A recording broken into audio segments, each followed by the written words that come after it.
iisipin ng kaharap mo na i-deliver mo siya ng straight na gano'n, pero hindi niya alam na liliko ka, boom, boom. Kaya lang talagang papraktisin mo.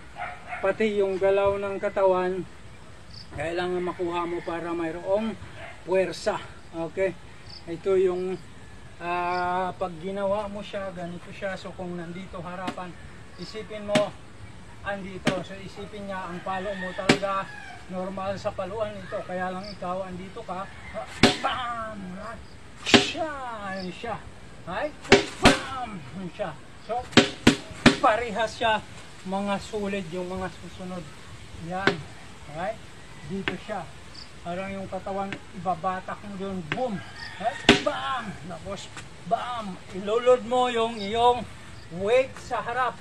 Hindi ka lang gaganito. Okay? Hindi ka lang gaganyan.